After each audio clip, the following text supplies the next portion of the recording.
So basically, what you have happened is there was a bait that took place between Fraternity Victrix, the alliance that lives in Stain, and AoM, in which Fraternity set AoM up with some fraternity support, utilizing I think a half dozen dreads, and this prompted AoM to drop a ton of supers, which were then promptly counter-dropped by a large fraternity Munin fleet. Obviously, usually that's not a giant threat to super caps. But, over time, Fraternity kept reinforcing with good Dictor coverage, so AoM wasn't able to get their supers out safely. And over time, Frat has been thinning the AoM super capital carrier fighters. So they've just been reducing the damage those supers do. So that initial kind of placement of 40 super caps by AoM was then trapped by Fraternity and has then forced AoM to escalate with a Legion fleet to kind of fight off Frat to escape their supers. But unfortunately, Legions are just terrible against Munins, so it created a situation where they were effectively unable to get those supers out. And the longer supers are ever exposed in any situation, the more dangerous they are, unless they're in a kind of apex predator situation. So right now you have a situation where there was 40 or so AoM supers on the field. Those supers were caught. They got stuck down in a heavy tie-dye sludge, and now a large fraternity Munin fleet that was attacking them has escalated to the point where basically everybody in the game is now coming into third party to get in on the action. And we've seen the death of 3 or 4 AoM supers with another 15 still on the field. The Frat fleet has been reinforced by Goon fleet, by an Initiative fleet, by XAX, by Test, by Evictus, by Vindy, by everybody from across the game is coming. Nobody knows who's shooting who, aside from Goons shooting Test or vice versa, and everything else is basically just everybody shooting supers and shooting each other and shooting Dictors and shooting Munins and so on. It's quite a cluster of situation, to say the least. Yeah. What's local at? Thanks for that intro, by the way, Billy. What's the local at right now? It's just hovering around 15 to 1600, I believe. I don't have a character in system right now. I've just been kind of reading through reports that are passing through various channels right now. Yeah, looks like it. All right. So this is a grab bag. Everybody's kind of shooting everybody. There's no strategic objective. This is just a out of control escalation. And again, you said something really critical. When supers are deployed and not the apex predator, meaning they have complete dominance over the grid, they're up for grabs. And people have plenty of time to get here. So as word is spreading, you're seeing this battle actually grow. Yeah, so, the farthest reaches of the galaxy are only 80 or 90 jumps away, right? Which is an hour and a half if you're just gating, assuming you have no jump clones or nothing like that. But obviously, with tie-dye below 10% in A1 TAC, that means you're talking 5 to 10 minutes real time, or in the case of something like Dictor bubbles, for example, 2 or 3 Dictor bubbles for you to get from anywhere in the map to this fight. So it creates a situation where you are permanently trapped within kind of the sludge of tie-dye that just keeps you there and allows everybody around you to move at a much quicker speed, reinforcing from a variety of different ways. Right. So initially, I think we started with about 30. Was it 30, 35 supers on the field? You see 3 Nixes there, and you see an Aeon 2 actually up at the top there. That's what we started with. We're down to about 15 still on grid. I think about 4 or 5 have been destroyed, which means they're getting out a good number. That is Army of Mango AoM. So I see 13 or 14 remaining, with 5 confirmed kills showing up on the kill board so far. So it's a safe bet to say that they're probably going to get half of them out. The question is what's going to happen to these remaining 13 supers, obviously. Being that supers are significantly more valuable than they have been traditionally, obviously it's not ideal by any means to lose even a couple supers, and 13 to 20 is going to be a pretty massive hit to a group like AoM if that's what happens in the end here.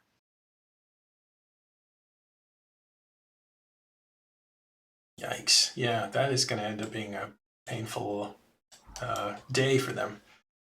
Remember, these things are much more expensive than they used to be and harder to replace.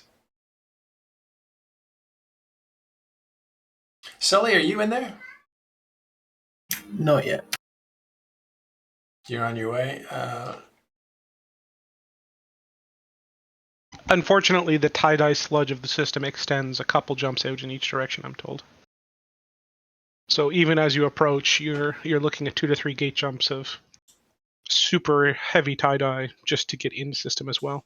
So it was just a standard node setup because it was an unexpected fight. So Right. that means where they pile the. So what happens back in CCP here is that a number of systems, because they're normally empty, are all put on one shard or one CPU core, which means the 2 or 3 people playing across 4, 5, 6 systems, aren't impacting it. But all of a sudden this escalates, and so all of those systems that are on that one node get impacted. Again, we have a question of what started this. This is someone who's just arrived, Volodymyr, and they got baited out, right? Yeah, I mean, there was some bait at some. I'm not sure exactly how the escalation chain started at the very bottom. I've heard a report that Fraternity fleet was visible and were shooting a jump ridge, and somewhere along the line they were either ignoring it or then they let themselves get dread bombed on a gate. There's a variety of kind of stories going around. And the fact there's a dead super an hour and a half before all the rest on the gate makes me think, and I have heard a story that one of the supers was caught gating might be the start of the escalation. I honestly don't know. It's a very, there's a lot of fog of war, I guess you could say, going on. And obviously the people that were involved at the time are still involved in the fight and quite busy. So yeah, no explanations yet. Is that a Keepstar on grid there? I think is there one there? And whose yes, is it? there's a Keepstar on the gate. AoM owns a Keepstar in the system, so if they're willing to slow boat 1,000 kilometers, then there's hope, I assume. But obviously that's not something that's going to happen in this tie-dye. Maybe they have a possible reinforcement point if they want to try and do that, or they've been or a reinforcing reship point for something else or whatever, right? So that might play in their they've been favor. Reinforcing for hours now, right? Right. But that would be the point where they would be doing that. So. Yeah.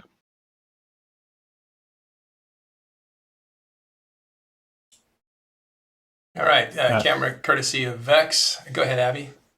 No, I was just going to say, if you turn off non-video participants, it'll get a little bit bigger on stream. Yeah, I was doing that because we don't have the talk bubbles, but we got the voices. I'll just say who's who. I'll try to make the screen as big as possible. I'm making adjustments now. This is all live. Yeah, that's a bit better.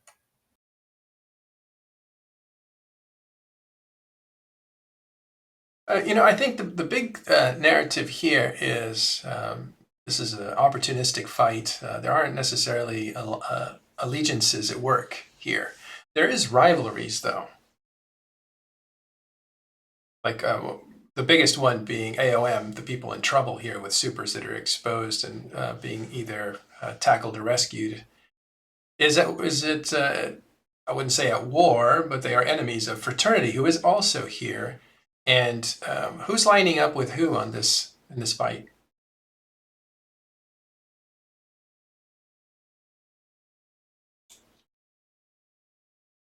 Just looking at the last mail, sorry, there's 5 Nixes lost by AoM in that system so far that's popped up on Zkill. On those kills is Fraternity, obviously, but also groups like, I'm scrolling here, Goon Swarm, The Initiative, and they are, I mean, you could say they're on the side of Fraternity shooting AoM, but it's really just third partying. Yeah, Billy has left, so I think he told us earlier that there was some interesting stuff at work. You had Initiative shooting Fraternity, which would help Army of Mango. And at the same time, you had, I think, Goon Swarm attacking Army of Mango or trying to get in on the kills. I think there's just and actually had Initiative also shooting some of those. It's really strange opportunism where you're shooting the big ships in case they blow up, so you get credit for it. That's called whoring. Probably change that word, right? make sure you get credit on that kill mail, because anybody who touches a ship when it's being destroyed gets credit for the ISK value to their little bank account, which is the Z kill board, or the kill boards, basically. And so at the same time, you're going to reach out and shoot everything that's being destroyed so you can get credit for it. But at the same time, you're going to shoot people that you want to shoot, or people who are a challenge, or whoever the FC tells you to. Yeah, absolutely. I mean, if I was there, I'd definitely be padding my kill board stats. Yeah. I like that, Vex. We should call it shadowing instead of whoring. Yeah, one issue that always came from that activity is when you get groups as big as Goons or Pandemic Horde, and you say, oh, Horde on this capital, a lot of the pilots won't think to ungroup their guns, and so you all of a sudden just get 200 odd pilots fire a capital and just alpha a load of damage to it. Yeah, even when I was in fleets, I never grouped everything into one button, basically. So if I was on a battleship, I didn't take 5 to 7 guns and put them all in one button. And the reason for that was in tie-dye, you don't want to be tied up that long with all your guns shooting at one target. So, you might group 3 guns into one button and have 3 buttons, and that allows you some flexibility.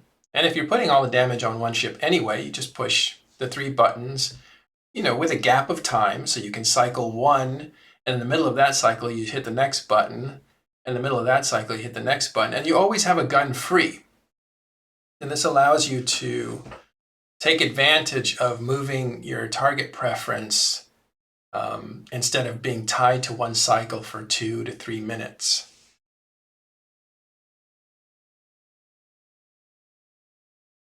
I don't know. Do you guys do stuff like that, or do you guys even group guns? I think it's a combination of both, depending on the fleet I'm in. I actively alter them depending on what I'm doing. I guess for normal moving around and for normal play, I keep them all grouped. So if I get in a surprise fight like this, I might get stuck where my guns are grouped.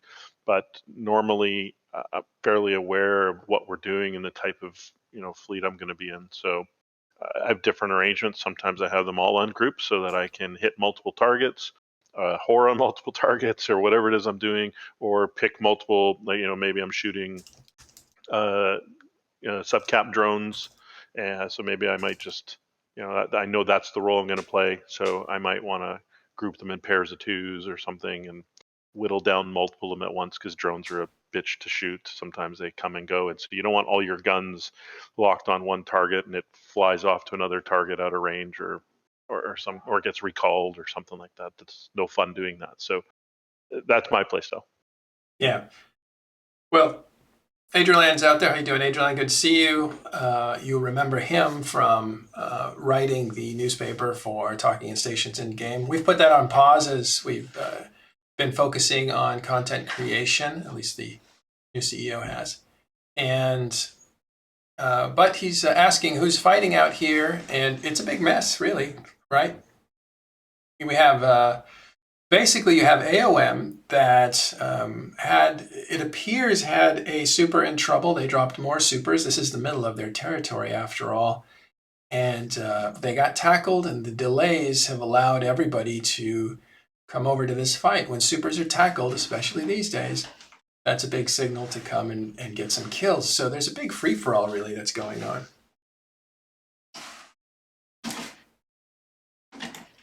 Yeah, I definitely think this is going to be like a shoot first and let the dip lows sort it later kind of situation.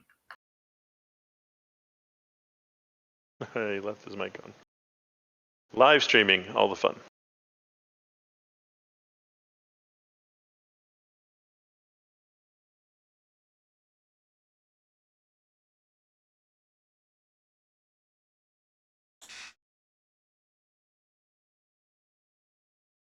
We heard. Yeah, I'll tell you later. I'm just looking at the warp scramble attempts pop up. You still have lots of Nixes and a couple of Aeons. Yeah, we started out with, again, 30 to 35 supers that were dropped And I think that was an attempt to dominate the grid, but it wasn't enough, especially if you're just getting tackled and delayed. Wasn't enough to really create a safe situation, and they're far off their keep star there. I believe that belongs to AoM. So it's a dangerous situation. They've been in dangerous situations before. We saw them actually rescue a couple of faction, a Titan and a faction supercarrier with great efficiency. And they're in another situation like that. I think this is their third situation where they've had to really try to get ships free and safe after deploying them to use them. Ooh, something blew up there. When it lights up like that, that's a capital ship. I don't know that we have other regular capitals out here except maybe dreads and force auxiliaries for repairs. So maybe that was a super capital ship. I think 4 or 5 have already been destroyed. And but many have gotten out, so they're having some success at extracting, which has to be their goal here. They're not out to control this grid. It's too messy. So that keep star belongs to Invictus, which It's an ally. they kind of share the space with AoM. Yes, it's the AoM, Invictus, and there's a third group that I should know. I forget their name. It's like Invictus, but it's not quite. Are all part of PIBC, which So slow, this could go on for hours. Yeah. PIBC is a coalition that was formed shortly before the war ended earlier this year. Vindictive, thank you. Alton Hop and Battle Bluebird. Vindictive. I get Vindictive mixed up with Invictus for some reason. Someone just said there in chat they're getting tie-dye 20 jumps out. Yeah, which is odd. Go ahead.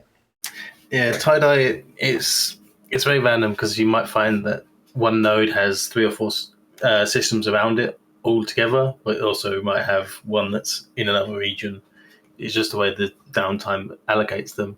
I was lucky I didn't get tie-dye until 3 jumps out, but because the tie-dye isn't actually maxed, it's at 15%, means the servers aren't stressed to their limit, so this fight is actually progressing in correct time. There's no extra delay like we've seen in previous large fights. So the tie-dye isn't 100% maxed on this system and on this node.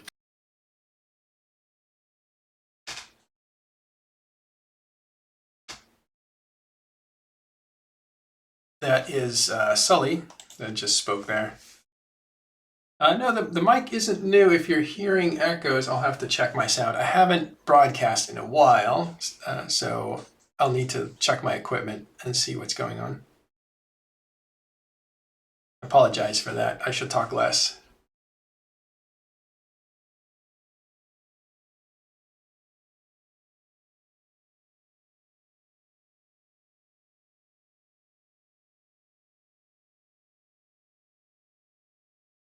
Yeah, let me.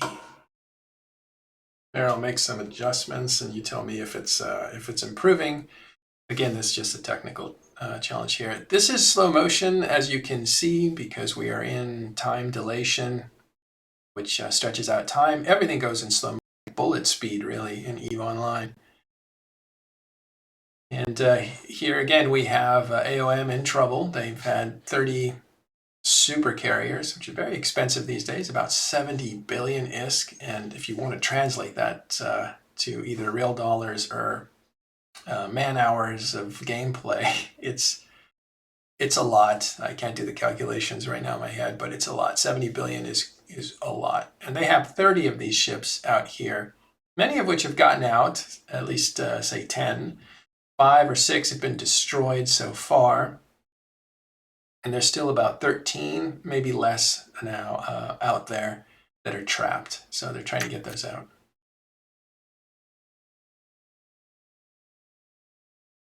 In chat, D-scan of the area. I'm not actively on grid. I'm just within 14 SU at the moment. Thanks. Now, tie-dye is kind of funny, right? We call this tie-dye. It's bullet speed, basically everything slows down. And it works on a server-to-server basis. And there are multiple systems on a server. It's a rudimentary explanation, but it'll do. The thing is, when CCP knows there's going to be a fight, they can reinforce the server. They can put their best equipment on it, because I bet these are all virtualized, and they can assign, their stronger servers to wherever they think there's going to be heavy action. But when they're caught off guard, like with an unplanned event like this, they don't have time to do it. And once the fighting starts, you can't switch it. Otherwise, you'll disrupt it, possibly disrupt it. That has happened before, famously, in the Fountain War. It was a big capital fight. They tried to switch the server mid-fight to accommodate the players, and it logged everybody out, and the fight was over. Since then, they don't mess with servers. So here we are with standard equipment, with a very big fight of 1,500 people, and lots of drones. And it's so funny. Look at all those little bodies out there on the left-hand side of the screen. Those little specks are little corpses flying in space after they've been blown up. I love that. And so they don't switch the servers at this point. So we're going to fight this fight the way we're on the equipment that we have. That said, when servers are reinforced in a good battle that is planned, and the best equipment's on it, you really only get tie-dye on grid. You can be in the system and not have tie-dye, which is amazing. So it's odd in this fight that it's not odd, but this is an unusual fight in that people are slowing down even before they get to the system, much less get into the system.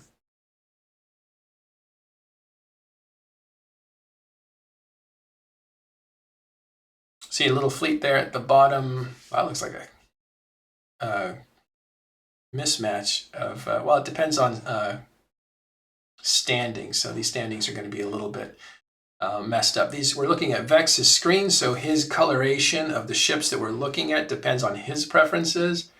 This is not like Sully doing war coverage on the war, where we had clear distinction of who was who.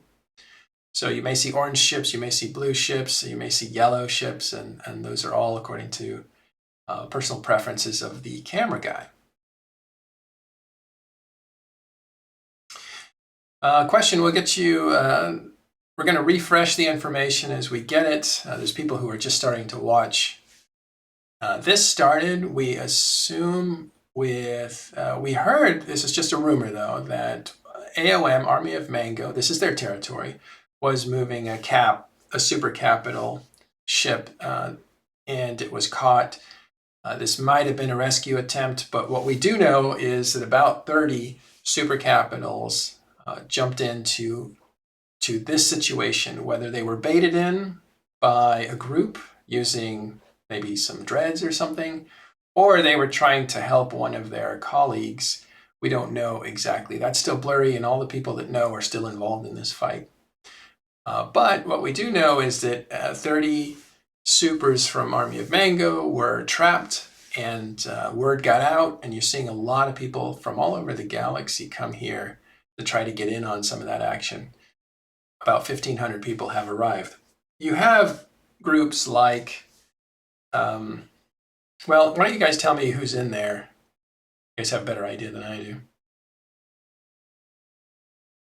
I'll get your loyalty scan. Thank you. Yeah, right now on screen, I think we have like Army of Mangoes and Evictus set to blue. So like the defenders of the region, and then orange is like Fraternity and the Initiative and like the attackers. There's lots of groups in there. I mean, yeah, lots. That's like lots of various third parties just putting up like the kill boards. Yeah, just read off some names from the kill boards as people involved in the actual Fraternity, Fraternity, AoM. Obviously, there's your two big ones. You have Goon Swarm, Initiative, and a few of their allies. Oh, here we go. Thanks very much for the scan, Sully. You do have Fraternity in there with 471. Goon Swarm, 286 combatants. Army of Mango has 147. They are greatly outnumbered by Fraternity, although they have the bigger ships. Fraternity has the smaller ships, so and they are rivals. That's why we point them out. But Fraternity bringing 471.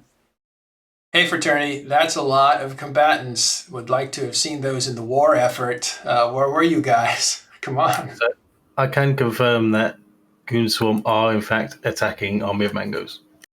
Yeah, so again, opportunistic. This doesn't really say who's allied with who, because I believe you had Initiative fighting Fraternity, which would have put them on the other side of Goon Swarm. So there's a lot of opportunism here. I don't think this has any diplomatic repercussions, but people will remember who helped and who hurt. And you may see opportunities for diplomacy after this. XIX is in there with 70 and Evictus 67. Dread Bomb getting in on this too. They've been in the news a lot lately. They were in a big fight recently. They came out and prevailed in that one. Unreal Alliance, Northern Coalition is in there with 25. Siege Green, those are Korean-based low-sec group heavy hitters with capital ships. I believe they help Army of Mango normally. Ranger Regiment has an interesting relationship with the defenders here, the people in trouble with Army of Mango. So Ranger Regiment and Army of Mango are not technically allied, but they have relationships among the people and friendly relationships at that. So not sure how that's working in this situation. Yeah, and other groups, I'll just read them off. I won't read off their names, but you have Valkyrie Alliance, Pilots Without Alliance, Synergy of Steel, Polaris Mercenaries. The Rogue Consortium is here with Bastion here. Vindictive is here. Vindictive, again, part of PIBC. They're allied directly with Army of Mangoes and the Evictus. So they're the third part of that triumvirate. Black Rose is here. Razor's here. Of course, Sully's here, and he's from Razor. Purple Helmeted Warriors. And VVV is here as well. And a few other groups. So just at this moment, it seems like one Nyx is getting very close to dying. It has a lot of firepower on it. I had someone message me asking a way to describe this battle, and the easiest way I can put it is the enemy of my enemy is my friend. Pretty much, Goon Swarm and Fraternity are not allied, but they've kind of just not shooting each other because there's no point. They may as well just group up and kill the supers because everyone loves killing supers. Who doesn't like killing supers? I can say that Army of Mangoes do have a Cerberus fleet here, and they are looking to try and clear as much tackle off some of these supers. There are a couple that are getting close to escaping, but there are just so many interdictors and stuff coming in from all angles, bubbling in the heavy interdictors they have. So there is a lot of tackle going out, but there are attempts to try and free some of these supers. Sully, do you have a screen sharing capability? I can. Please do. Vex, we're going to switch over to our normal camera, but stay on for a second. So these are going to be different colors. I've put Fraternity as +5, with Army of Mangoes as -5, and Goon Swarm is set as -10 to my alliance. So I unfortunately can't change that. All right, when we get your camera up, there it is. We'll switch over to that. 1 second. A little bit of disruption here. All right, thank you, Vex, for your help. Really appreciate the early camera work. Sully is our veteran camera person for these battles, and all his standings are set from the last 2 years, basically. Thanks again, Vex. Yeah, the only one I haven't got set at the moment is Dread Bomb and Wrecking Crew. Or at least Evictus. Dread Bomb, I believe, are set as -10 to the Alliance as well, because this character is in Razor. Unfortunately, it's not one of my cameramen, that's on its own. There you can see there is an AoM here that is trying to warp out as we speak. He's currently not in bubbles, so will he get out is the question.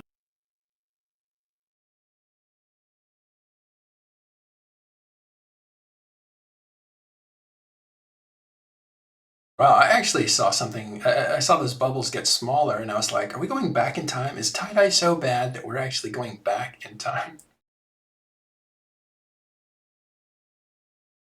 So you can see the current grid of just supercarriers. You can see there's a large bubble as well as a apostle dying in the center there.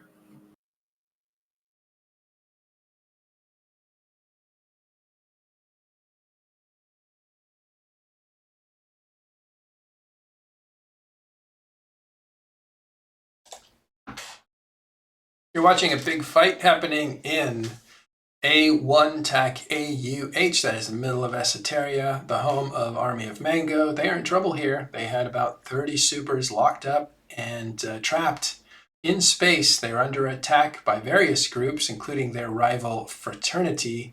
They managed to get some out. Some have been blown up, maybe 4 or 5. There goes another one.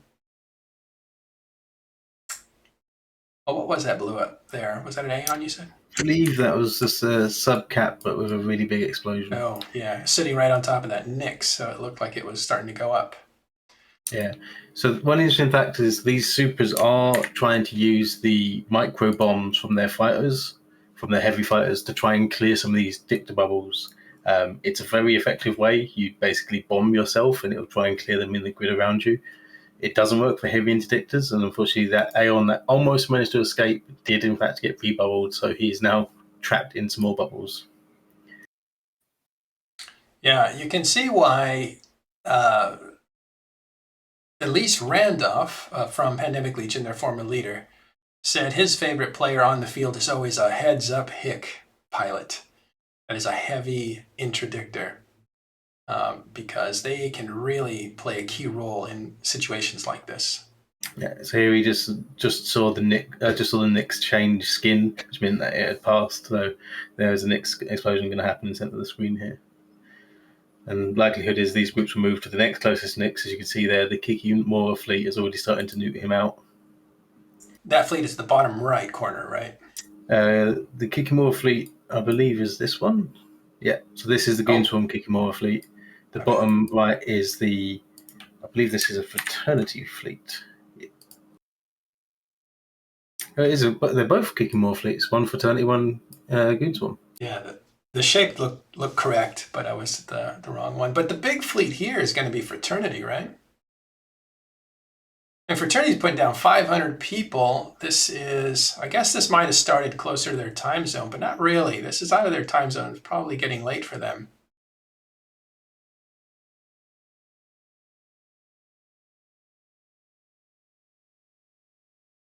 I believe. Something. Anybody know when this started? From now, hours from this point? My earliest information is maybe 2 hours. I'll check.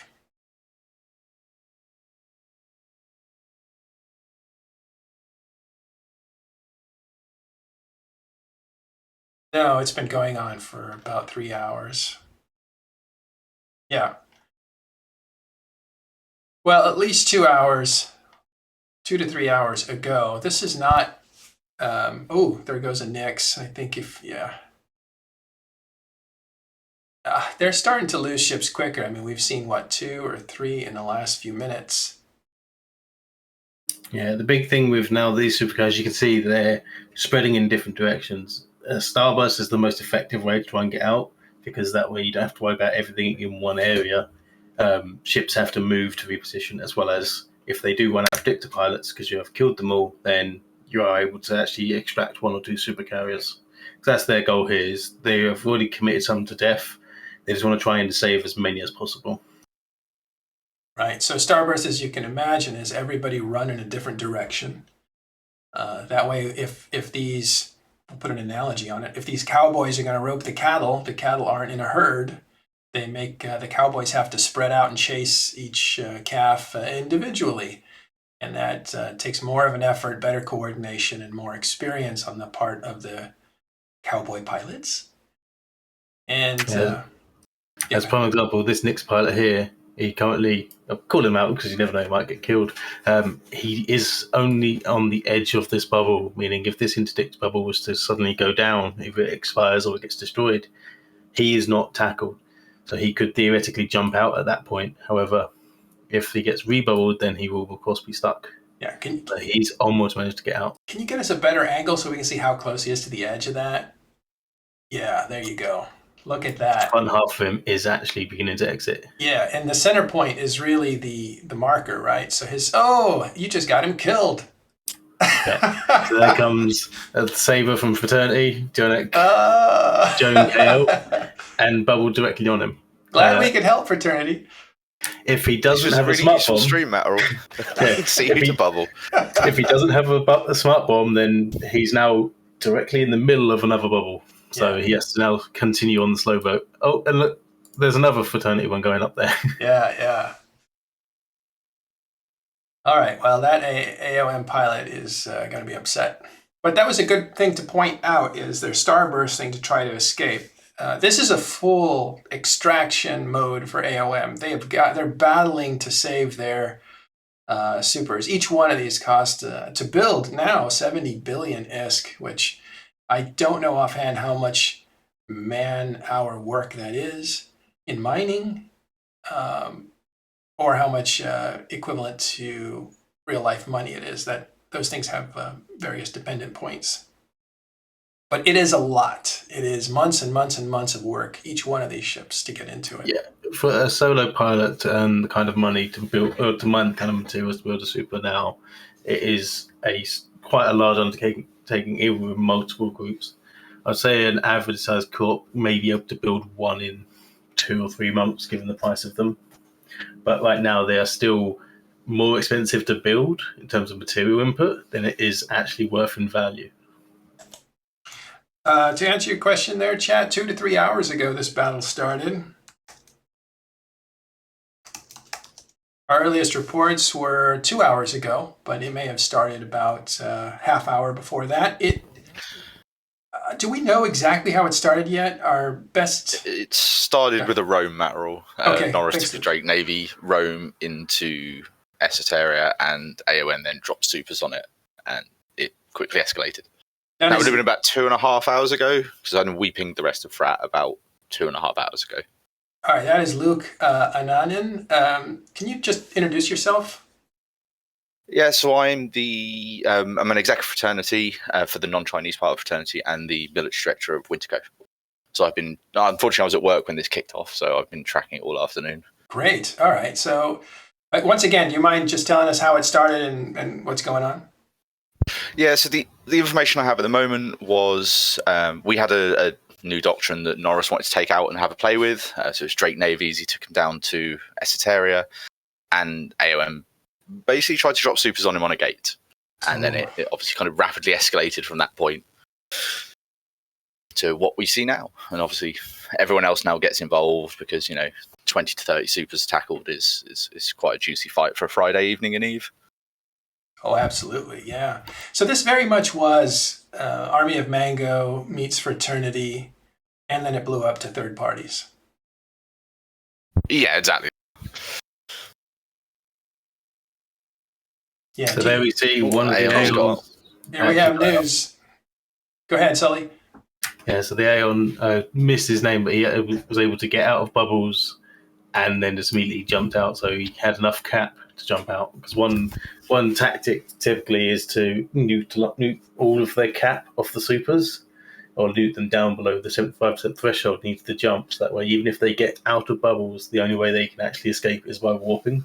But AoM had enough cap, so he was able to jump out. If this battle, thank you for that.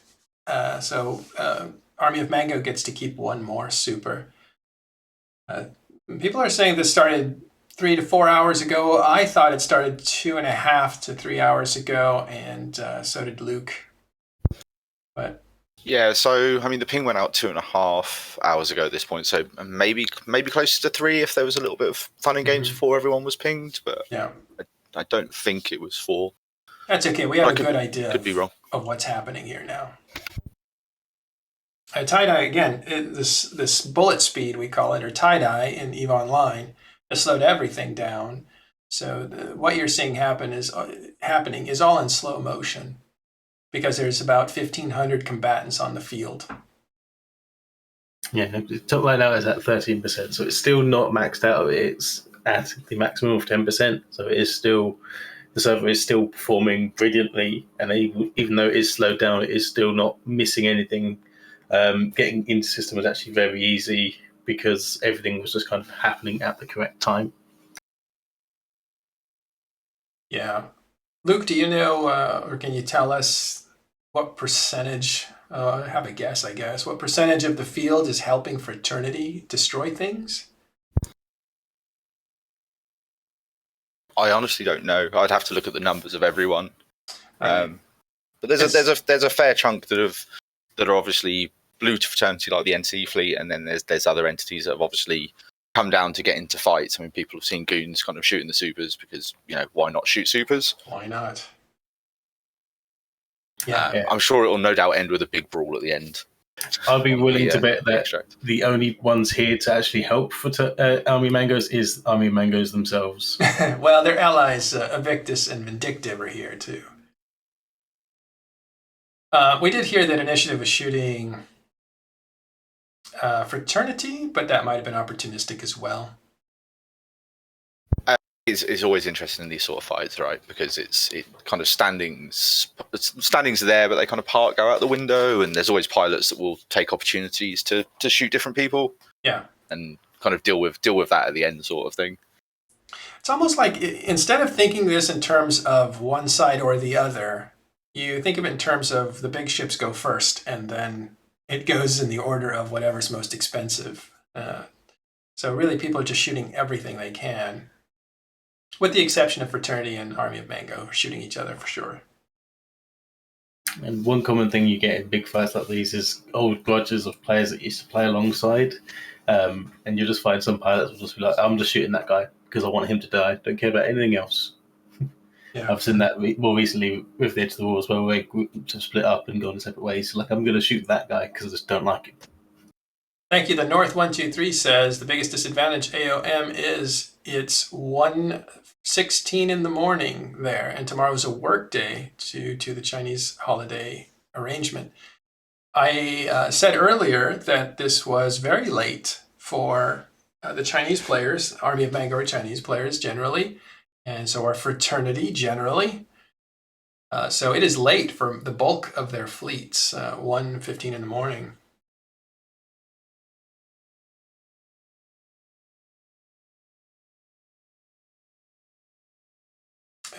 What do we got? That looks to be one of the apostles going up. Yeah, that's a repair ship for those big capitals. They put repair ships down to try to keep them alive long enough for them to get out from under these bubbles that are holding them down. And that allows them to, the capital ship, to jump out to safety. Ooh, looks like this one's free. He may not be. There is a warp disruption on him. I'm just going to try and see if it's on a Hector. It is not. This Nix is currently free. If he has the capacitor, he can get out. He has a limited amount of time. And there he goes. Nice. That's the initiation of the jump. Good camera work. The unfortunate thing here is, as more and more of them get out, the chance of those remaining gets worse and worse. Yeah, right. Because suddenly he's like, oh, we don't have to worry about that super. He's already gone. Right, we can just focus those 3 bubbles on this guy now. Yeah. So it's funny, at EVE Online, you see a battle, and the battle's usually about 50-50, and then at the end, the final result is like 30-70, because getting out will cost you a lot of ships, and as you said, the more that get out, the more concentrated the offense is on the ones that are left. So you do see battles take a major turn. And that's so what's very interesting I've seen is a lot of the time fleets reposition using scan probes. There's actually a scan inhibitor going down from Army of Mangoes, but I'm not sure how that's going to affect the grid in terms of combat scanning. I've not done enough testing with it because you never see scan inhibs ever used in fights like these, but I'm wondering if they actually do have an impact.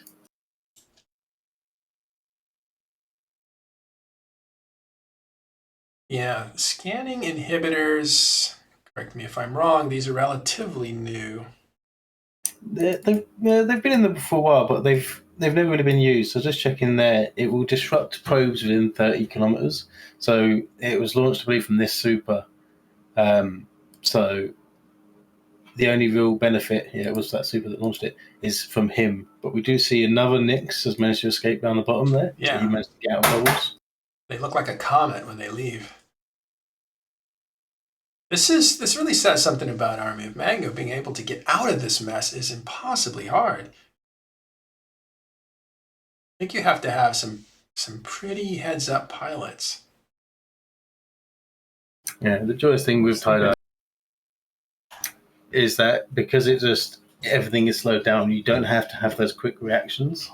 Whereas previously, if this was at max speed, your pilot would have to know, oh crap, I'm out of bubbles, quick jump, because the dictator pilots would be able to walk down a lot quicker. Here it's a lot more slow. You can kind of say, okay, I'm not bubbled.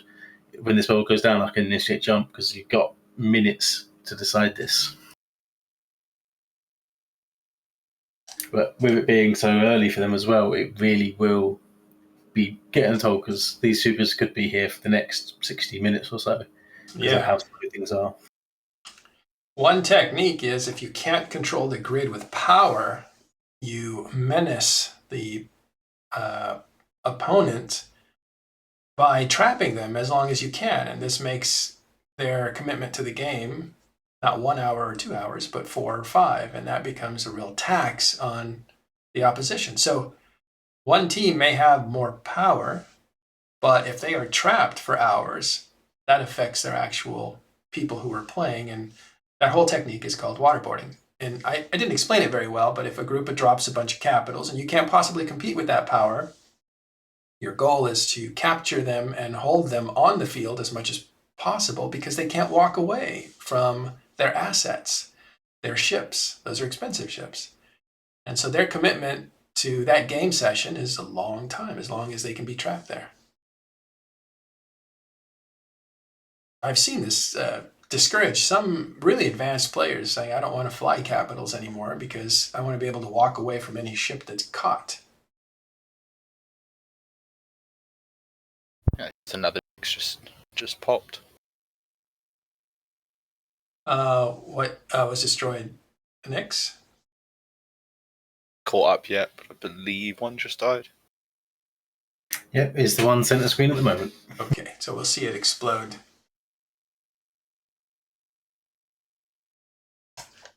Oops, sorry about the... Get that out of the way.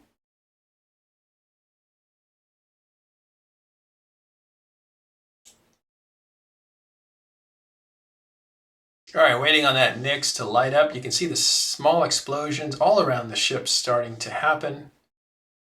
There's also a bubble in front of it that's starting to grow. It won't be necessary. This ship is already destroyed.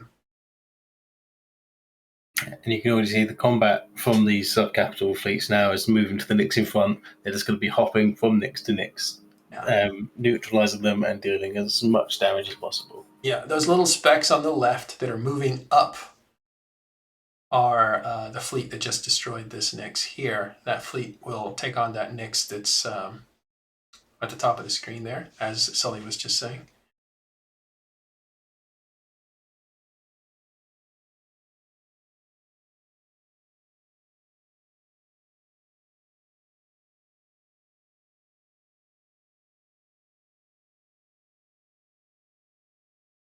There it goes. One of the rare blue explosions. I think that's 1 in every 8 explosions is blue. Yeah, Bermalus said in chat, the agony of dying in slow motion. It's never fun because dying isn't the best of things. And when you're sat watching yourself die for 30 minutes, it just gets annoying sometimes.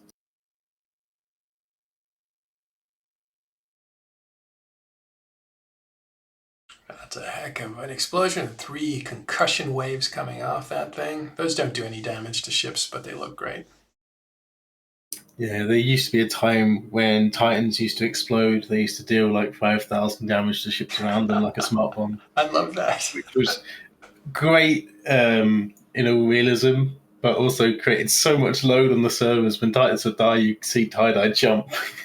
There's great science fiction lost to technological limits in this game, unfortunately. Yeah, how much is the Nyx worth these days?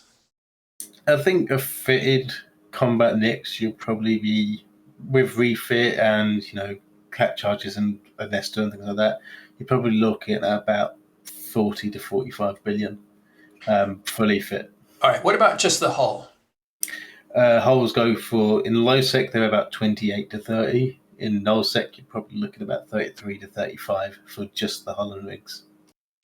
But to build a Nyx, you're talking 70 billion easily. So they're selling for 28 billion, which is not that much. In the old days, they used to cost 24 to 28.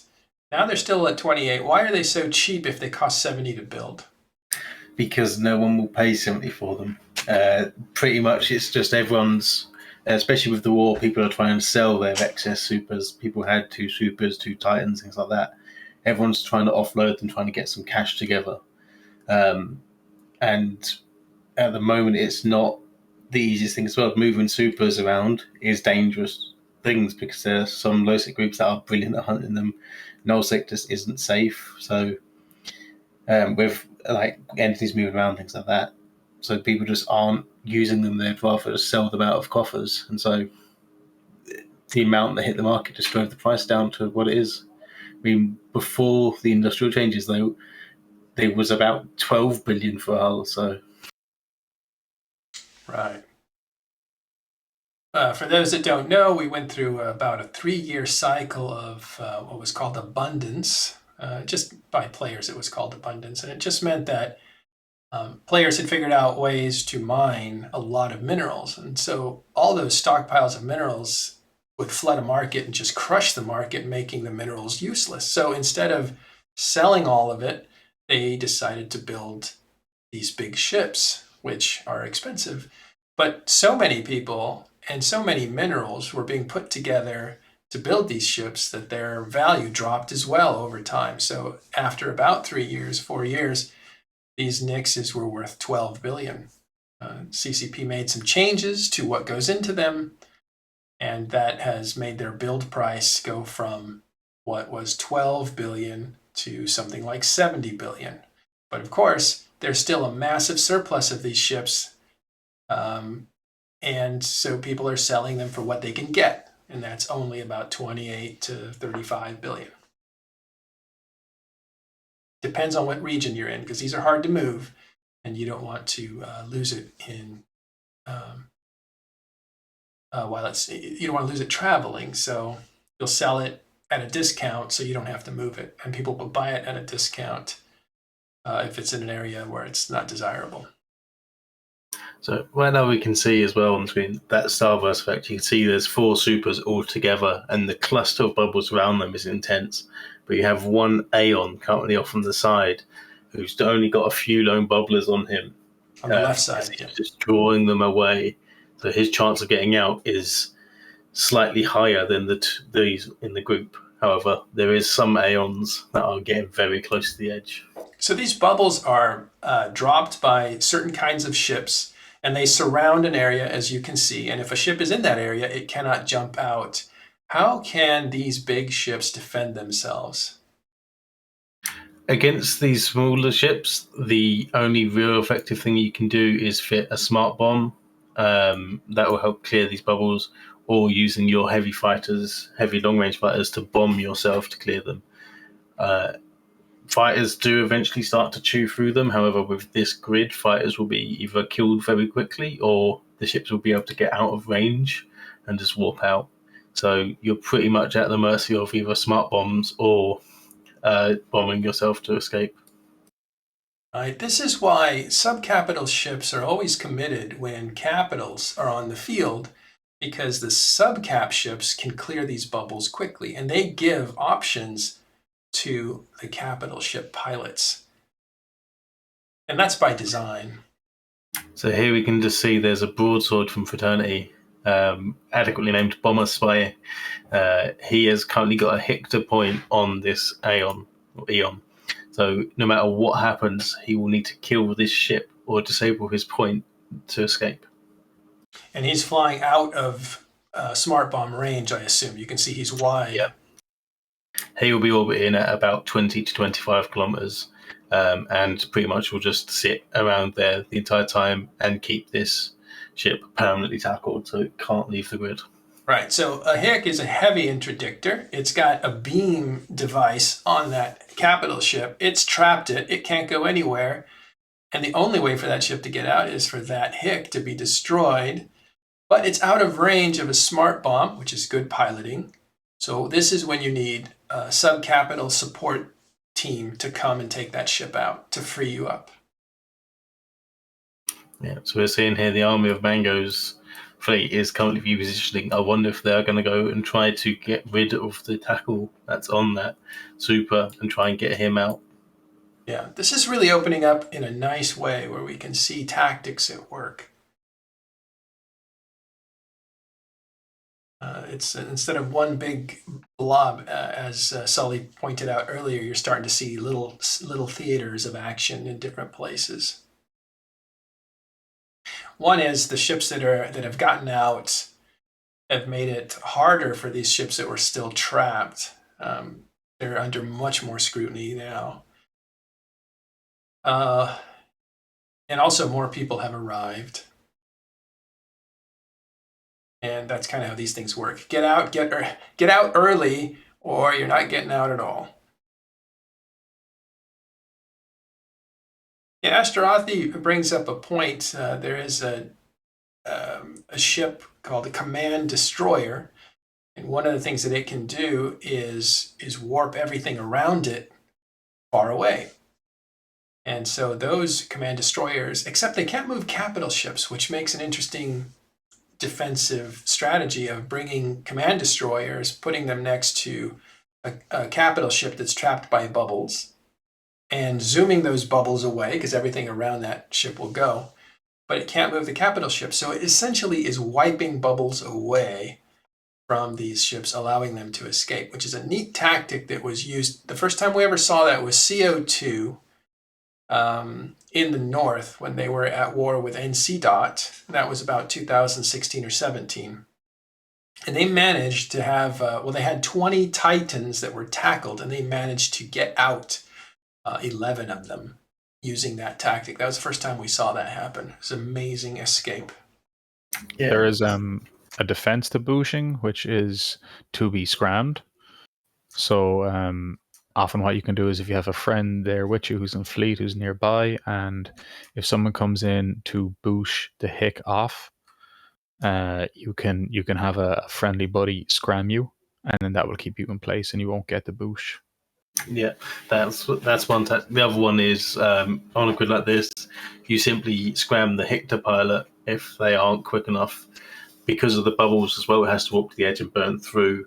You can scram the Hector pilot and that'll stop him. Or like Luke said, just literally scram him and then scram your friend, and then your friend's not going anywhere. Many times I've seen Hector pilots also scram their target whilst trying to boosh. It makes it very funny when you just see them take themselves away and leave you there. Here you can see the Army of Mangoes have repositioned onto this lone Eon, and hopefully they're going to try and clear this tackle as well as save this ship.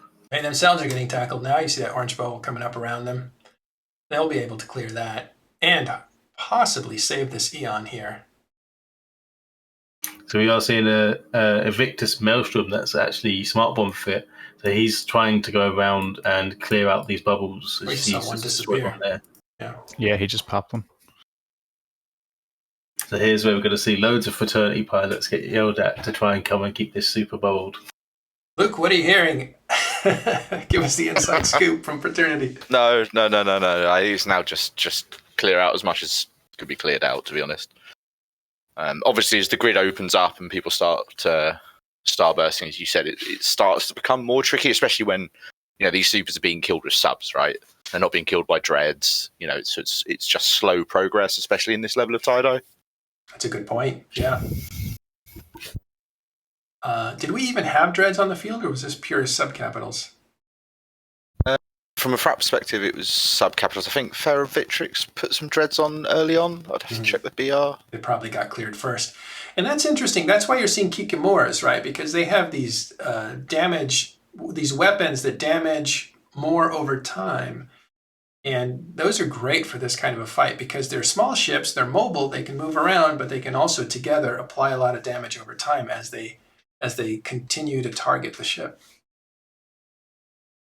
Yeah, both sides put down a couple of nags and a couple of dreads, alright. BR looks like Feravitrix and some of the Stain Rust guys, dropped in a couple of dreads right at the beginning. Well, about a dozen dreads. Yeah, they're nearby, so that's within their range. Yeah, it looks like most of them have died already. Yep, they would be cleared first by the AoM. I think they were motherships. They're now supercarriers. These supercarriers would probably target dreadnoughts first. Those are the biggest threat to them.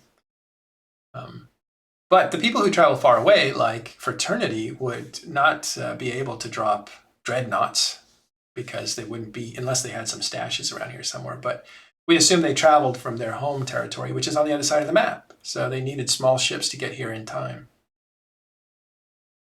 Typically as well, Kikimuras are great for wormhole raiding because they are so small, they deal so much damage, and you can get so many of them through a wormhole. That's why a lot of groups use them, just because of how fun they are to fly as well. So yeah, we collapsed our drifter by shoving so many through it. Really early on, it's a mad rush to find another one. Well, you did have 470 people on this grid, or ships, and that is a lot coming from the other side of the map. I can see how you collapsed the wormhole getting here. One tactic we used to use if we ever collapsed the wormhole is the first ship to jump in as a scanner, and then he'd run around the systems nearby trying to scan the way back, whilst we had someone trying to scan the way out. So we're just trying to attack on both sides just to get nearby again. But yeah, it's always funny. I used to travel through 2 or 3 wormhole chains, and you'd get stuck like halfway. It's like, well, damn, now I have to turn back, and you turn back, and the wormhole's gone. It's just that awkward moment, especially when you're using drifters, right? When you're looking for a specific one, and you go to about 12 Jove observatory systems, and all of them go to the wrong wormhole. Well, early on, when Thera was introduced, which is the biggest system in EVE Online, but it's also like a wormhole system. Well, there's debate about it, whether it is or isn't, but it has the most amount of wormhole entry points. And it's kind of like a transit hub for wormhole space and actually people from one side of the map getting to the other side of the map. Well, when that was first introduced, people were using it a lot to move fleets through.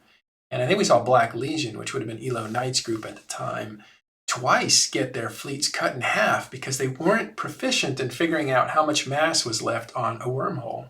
And so half the fleet would get through, the wormhole would collapse under pressure, and then they would get their fleet split in half.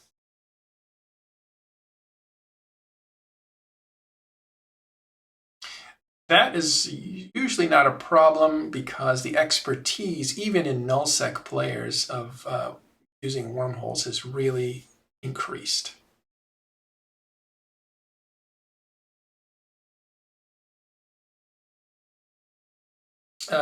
What's the update on the AoM trying to free that Eon? Looks like there's it looks like they've killed the Hector. However, he is still being bubbled. There is looks to be a Lorne Harpy having fun with this Maelstrom, perhaps. But it is still being bubbled. I still see the odd saber warping down and keeping it bubbled, but it is not Hector tackled anymore. So we'll have to see if that one manages to escape. Oh, he's got a chance.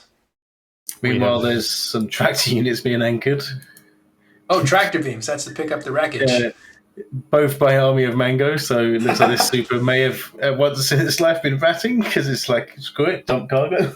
How can you just drop that in the middle of a fight? Aren't those things vulnerable? Yep. What it takes is them to shoot. The question is, will they take the damage off the super to shoot them? Do you think they're decoys then? So what typically people used to do was anchor them, especially in wormholes. They'd anchor them, and the wreck would get pulled in, and it would loot half the stuff. Like, it would pick up what it could. So shiny modules, like if there's any officer modules or X types, things like that, would get into the cargo of the mobile truck unit, and then you have to kill that. It's another chance of it dropping. So it's a good way of denying loot. It's a loot denial mechanism, yeah. Oh, interesting. So, in layman terms, instead of rolling the dice, you have to roll the dice twice and come up a winner twice, which decreases your odds. It's a similar thing of why people will suicide scoop keep stars in freighters, because there's the chance that it's just going to die. I know one person, he did it twice with 2 different freighters just to watch it destroy. Just had because another it's denying it. Yeah, see that explosion, you know. That'd be 10 minutes. Mia Star, I believe, is going to be the one going. That's where we just had the mobile tractor units come from. Yeah. So the mobile tractor units are loot denial. That's interesting. And a sign that something's going down.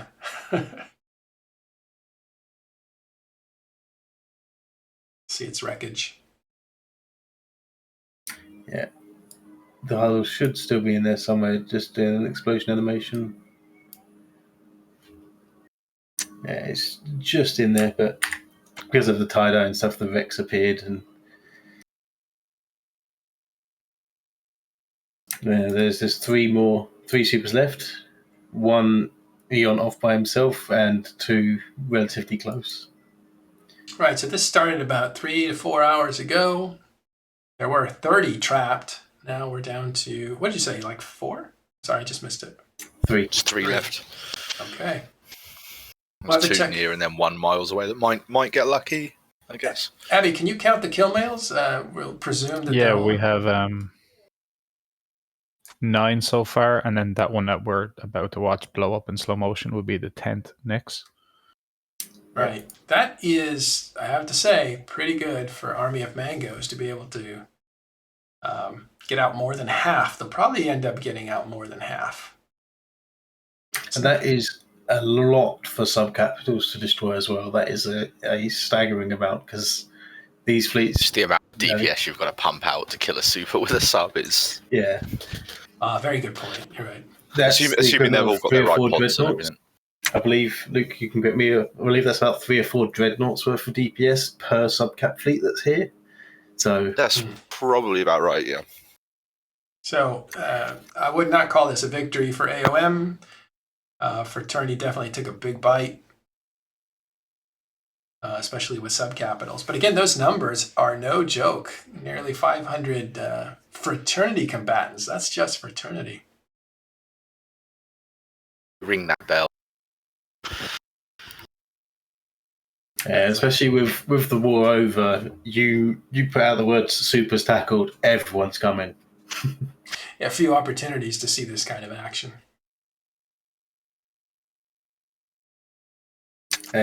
So a huge amount of bubblers have just descended on that one Eon on the left, so he's now under severe pressure. The Army of Mango subcap fleet is still there, but also present on it is a Goon Swarm Union fleet, so they're going to be battling the Serbs from Army of Mangoes, just distracting them enough so that these bubblers can get in, put their bubbles down, and either cloak up and wait or warp off and reload. So this Eon is well and truly in trouble again. Yeah. Looked good for him for a minute. He had reinforcements and only a few bubbles, and they chased off the guy that had him pinned, and that didn't amount to an escape. There was a battleship destroying bubbles, and the Hector was removed from him, and he literally probably came down to 1 or 2 bubbles left. So and what happened? That subcap fleet just kind of left, or they at least moved to a different range. They moved down on to help him, and then I believe the Goon Swarm Union fleet got involved, and Unions versus Serbs is not a fun fight for the Serbs. Yeah, so now they're repositioning and warping out.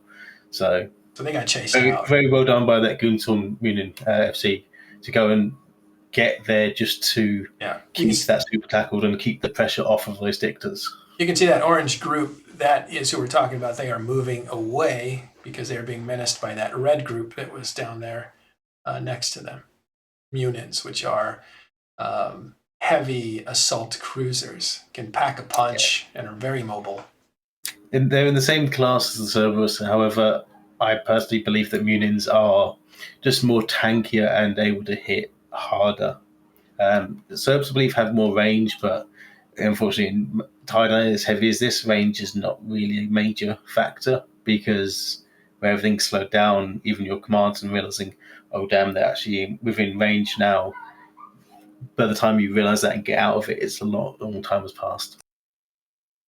All right, if you're just joining us, we're looking at pretty much the final moments of the army of Mango inside of their home territory, Esoteria, were caught. They had 30 supers that were caught, and that basically became a dinner bell for all these groups to come and fight. They were caught by Fraternity. So it's Fraternity versus Army of Mango here, but a lot of people third partying and finding some opportunities. I just had to point out that Extra Squishy has shown up somehow in the Nesta with the name of Friendly and Cherno.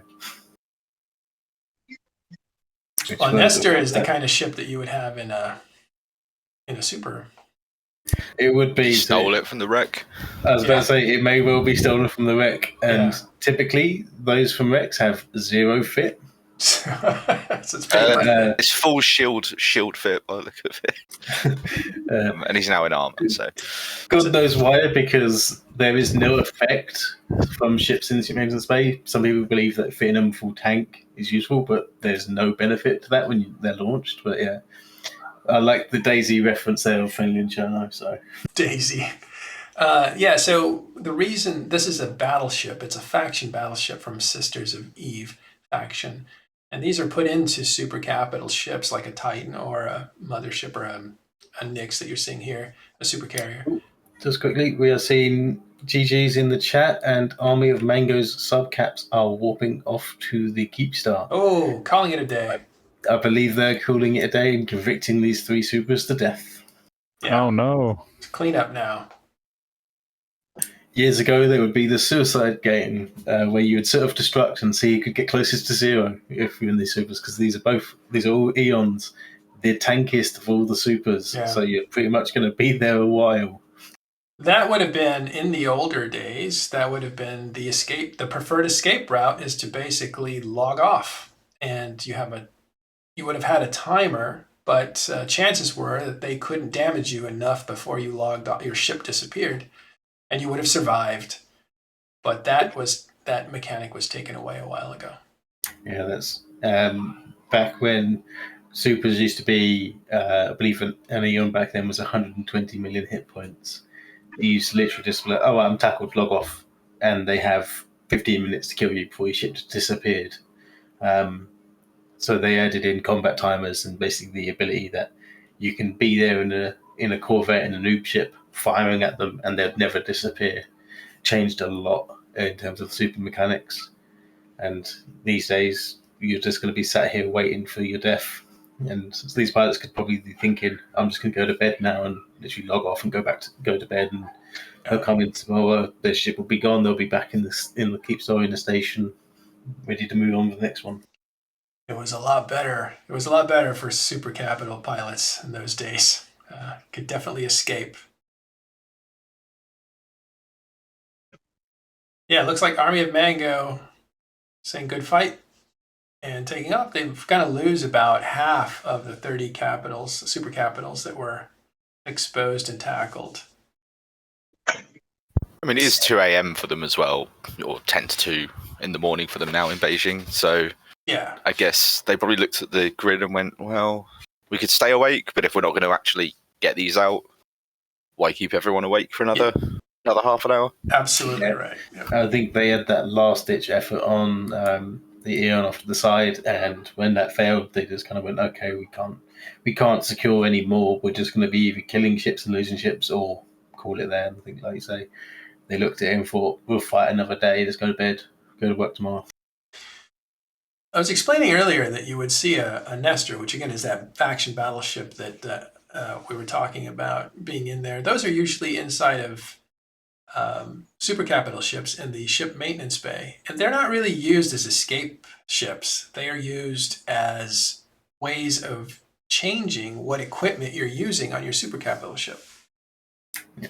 So the Nestor is the only ship in the game, I believe, other than capitals that you can actually refit from. So rather than launching a mobile depot in Supers, which makes you vulnerable because you can't launch it on a Keepstar grid, you can't launch it inside of a POS, you have to launch it in space, and it takes 2 minutes. So the Nester allows you to launch it, refit your ship instantly, provided you don't have combat timers, and then when you're done, scoop it back to your ship maintenance bay. So it allows you that quick mobile refit whilst in safekeeping of like a Citadel, especially if it's one you can't dock at, like a Super on a say a Titan on a Fortizar, and you need to refit your bridge. You just launch a Nester, refit, and then scoop it again. Well, that was a fun fight. Army of Mangoes is disappearing from the grid. Again, it's about 2 a.m. their time. They're going to end up losing about half of the 30 supers that were tackled over this period of 4 to maybe 5 hours by the time it's all over.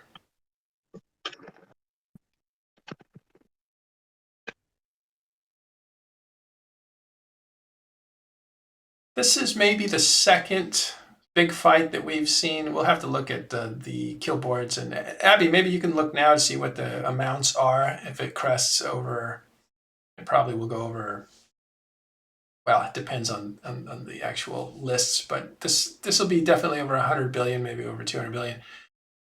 And that's a big fight. We've only seen a couple, maybe 3 of those since, what? I'm trying to think of when the war ended. August 1st, basically.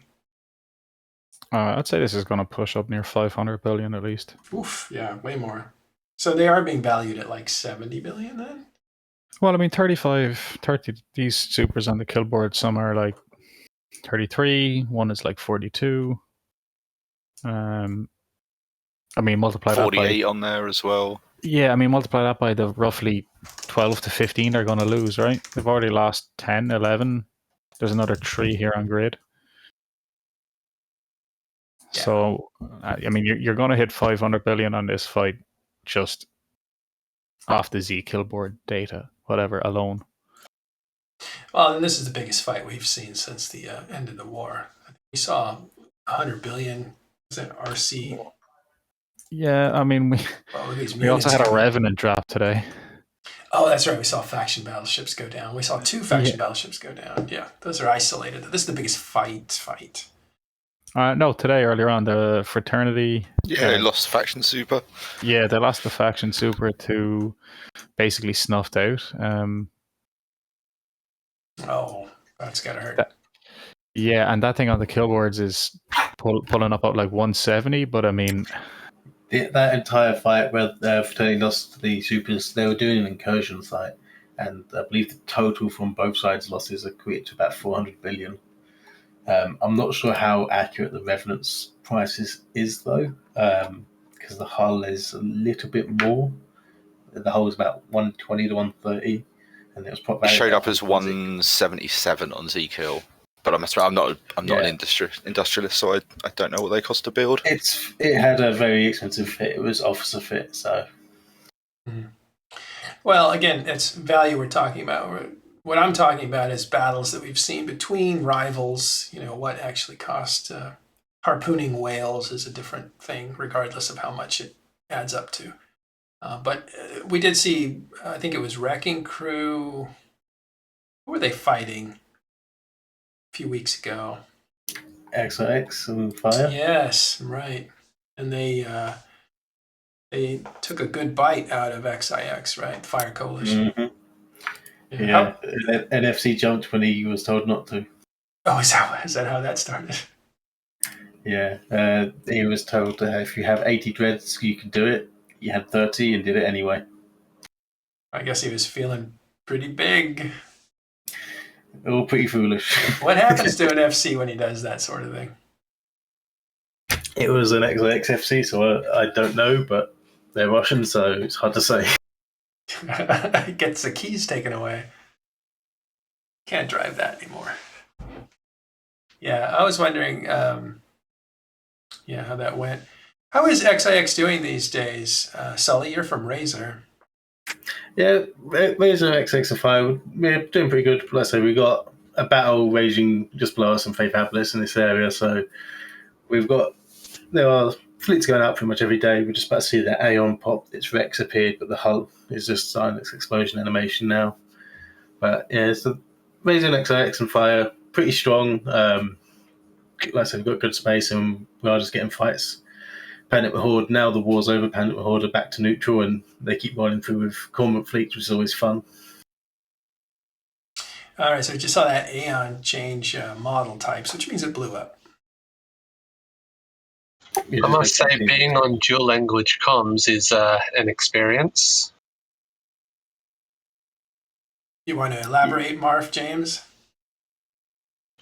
Oh, as you know, the MSF still can't get used to the actual name of the alliance, but we're kind of allied to the Russians now down in Fire Coalition. So every once in a while, when we've had our fill kind of poking at RC up in high sec, we go and do whatever it is that Fire do down there. It just happened to be like this clusterfuck of whatever happened down here. They were defending iHub, so they were just like 15 jumps away. But listening to English and then a whole bunch of Russian and then English, Russian, and you're like, hang on, you've really got to concentrate. I've just seen that explosion catch up to the animation of the Eon being destroyed. The model switched before the explosion. That's immersion breaking. But it happens with servers being taxed this hard. It's pretty. Thanks, Marv, for the earlier statements. Yeah, I can sympathise with you, Marv. It's an interesting. The multi-language comms is always an interesting thing, especially during the middle of a fight. Well, what started out as a fight at around midnight or something, it is now 4 a.m. for me. So 4 a.m. plus dual language plus unfamiliar territory, it was an experience. Hallucinations. All right, you see that little tiny group of specks that are flying around? Those are probably assault cruisers, like Unins. Yeah, that monitor, the thing that looks like a bird in front of it, is dragging that group behind.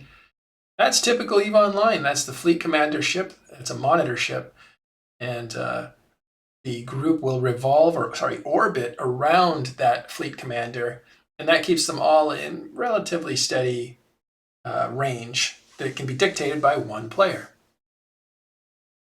They're hovering around this Eon, which is taking punishment, although these things are beasts and they will require a lot of damage from subcapital ships before they explode. But these three ships are pretty much condemned. 2 ships left. That's Two it. ships. Yeah, we've watched one blow up already, so it's just this one and the one that's far away. Maybe was far away. We see something blowing up there in the background. Oh no. So, in fact, this is Darkshine's. I just happened to follow here. Yeah, initiative.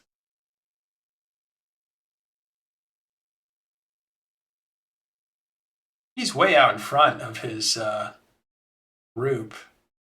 Yeah, so monitors, they are slightly faster than Munins.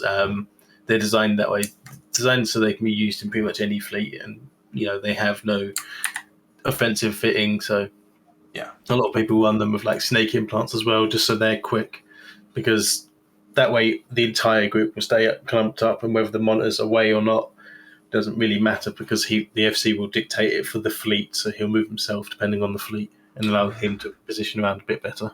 Yeah, the Monitor is one of the great shames of EVE Online. It was a highly requested ship. Oh, by the way, that Eon is about to explode. We'll let you describe what's going on. We'll talk about the Monitor in just a second. It looked like that ship was going to blow up. I thought I saw, minor explosions.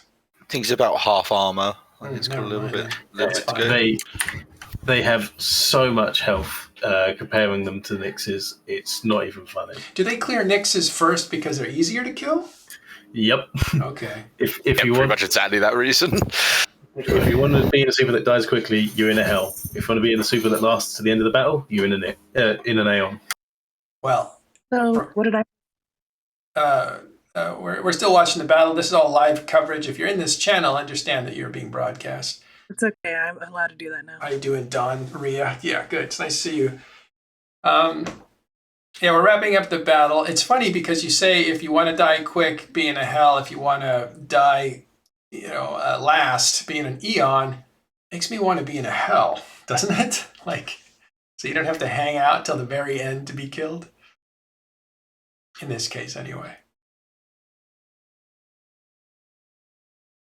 Again, you're watching Army of Mango's supers go down about, we assume, half of the 30 that were trapped initially. Fraternity scrambling ships through wormholes to be able to capture them. And this led to news spreading among other groups in the galaxy, and they all decided to come in third party. So we're seeing a real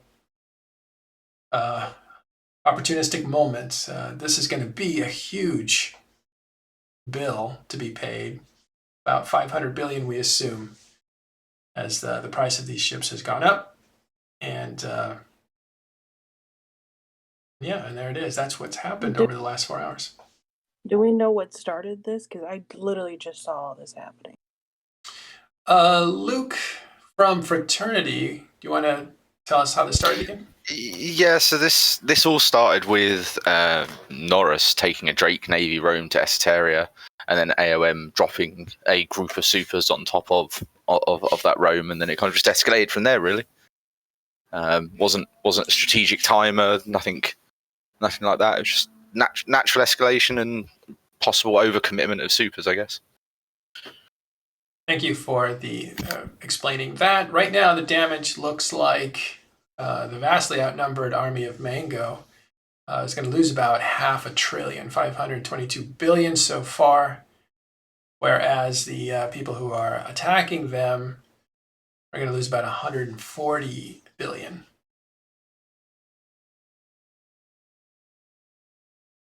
No other way to paint it. That is painful loss. Still, they managed to rescue about half of their ships, which is an accomplishment, but it's not going to take away from 500 billion lost. Plus, Army of Mango are a rather young alliance. They are mostly a Chinese group, and they're very experienced in EVE Online, as they are the group that dominates the actual Chinese server, the only alternative to Tranquility.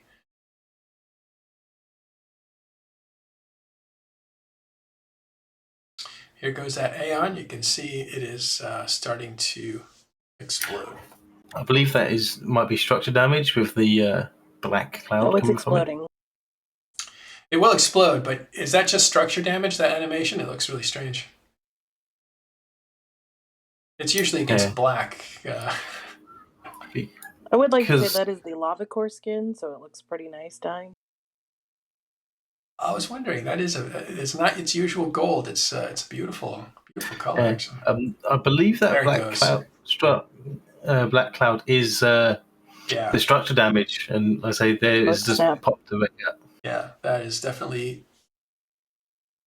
You can see there's actually 2 models on screen as they're overlapping. There's the destroyed one, and there's the one that's alive, I think. And it'll be replaced with a blast here in a second as the server catches up to the calculations. In the meanwhile, we'll see the subcat fleets just begin to transverse across the screen towards that last Aeon. Sorry. Yeah, it's funny, the Aeon's still drifting in space. I do like that. That's realistic. Yeah, you see the trails on the ships as they speed up. Those trails get longer, so you can see they're speeding up to get to that last super capital, and they're just on top of the Aeon on the left hand side. You can see a huge group of ships and the light trails behind them as they speed up. So it looks like AoM is getting a very painful lesson in why you don't use super capitals for home defense anymore. Yes, this is definitely Look at the chunks of metal fly off this wreck. Animations for explosions have changed over the years, and they've just gotten so detailed. You can't really appreciate them unless you're in this slow motion atmosphere. Tie-dye, fantastic work. And then all these little ships flying past the Eon, trying to get to that last high-value target.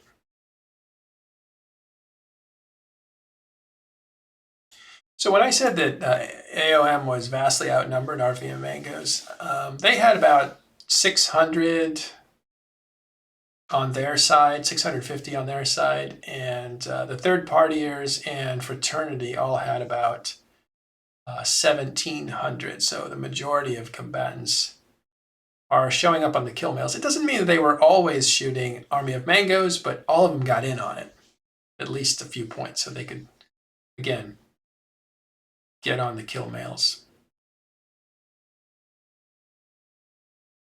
And this is essentially fleet commanders feeding their players some excitement. There is a grudge in here between Fraternity and Army of Mango. That's interesting. Everybody else that's being opportunistic, this is an opportunity to keep their players satisfied with kills. No real skin in the game. What percent of their...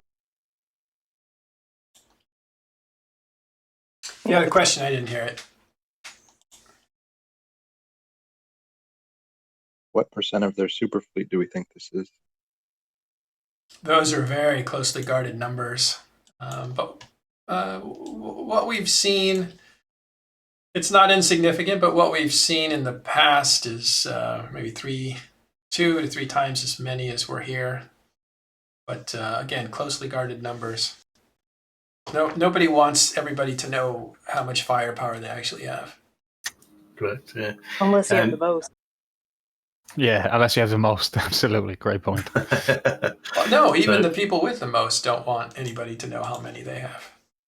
True numbers are always kept close to chest. Yeah, you don't want them to know the true numbers, but you want them to know that you have the most. That you have just a lot. Not quite what that is. It's funny to think that this super at one point probably only had 1 or 2 bubbles on him. Now look at that. Making sure. Yeah. Now the orange bubbles are Hictor bubbles, though those bubbles are actual ships holding them in, so they can't be just taken down with a smart bomb or anything. Right. They revolve around the pilot that's actually flying around, right?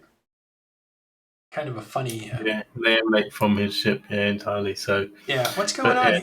Everything seems to be moving faster. Is that my imagination, or is that lag catching up? That is tie-dye. 39% tie-dye is only at 39% now rather than the 12 to 15%. So things will be going quicker.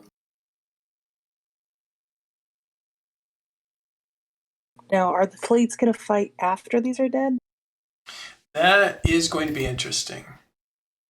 All that ball at the sun. Go for it. I mean, the interesting thing here is going to be between Goonswarm plus Initiative and Fraternity. These are the major players on the field. They are not allied, technically. In fact, they were just in a war against one another. And so, not sure how that's going to shake out. They do have a diplomatic interest in getting to know one another because Fraternity is very much an up-and-coming alliance. It's actually not even up and coming anymore. It's become very established.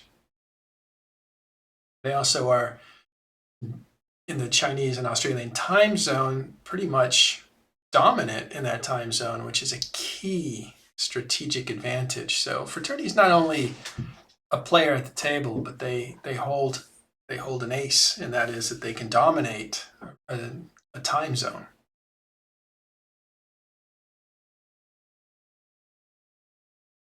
See a lot of Chinese writing there on the left in local chat.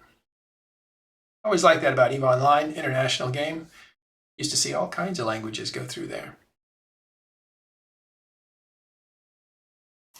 All right, so you guys are watching, you're watching Talking in Stations, and if you would like to join us on Discord, we have a community of about 4,500 to 5,000 players. We talk about all the stuff EVE Online, so join us on our Discord. I'll put a link to that now. Hope that works. So we're seeing some structural damage come from the Aeon as it's starting to billow out some smoke. Yeah, I think it's moving nice and fast here. This battle is over. It's a cleanup effort. Army of Mango losing. Did we count, Abby, how many they lost? Did you say? Yeah, still waiting on to come in. 1 sec. Let me double check now. It's an update on that. Also, if you would like to help support live coverage and a lot of the EVE Online content from a variety of gameplay types in the game, please sponsor Talking in Stations by going to patreon.com/Matterall or subscribe to this channel. You can find us at Talking in Stations YouTube, but I think it's youtube.com/Talking in Stations, and that is our library of live coverage and topical shows. So this is the third Aeon, right? Third, yeah, there was 3 left. So, okay, so that means we have 10 Nixes and 3 Aeons. One of those Nixes is not actually in the Army of Mango's alliance. It is an alliance called Sky Full of Stars, but that is the Army of Mango, like, industrial wing. So it's very much an Army of Mango's Nix.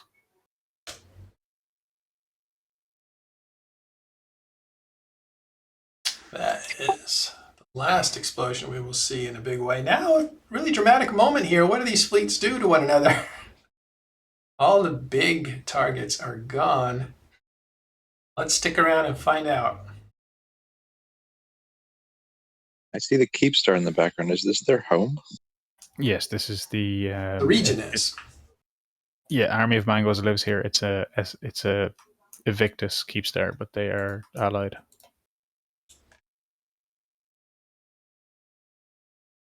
Oh, so it's not a Mango. It's not the thing.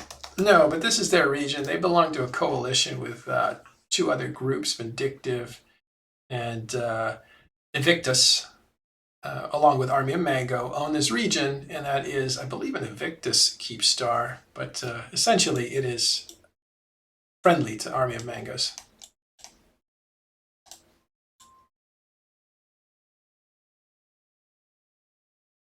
I'm off, guys. Night.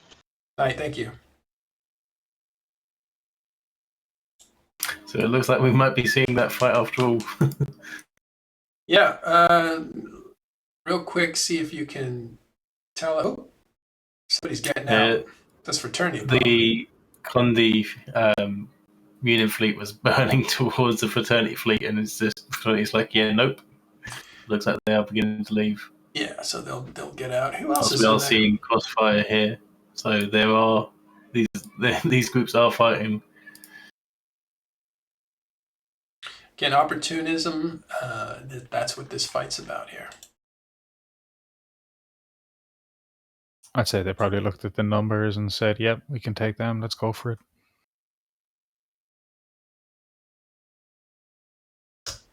There, finally got the Patreon link in there. You can also subscribe to this channel. And we have programming almost every day on this station. So join Discord, help support Talking in Stations, and watch us and give us the upvotes or the likes and whatever that stuff's called.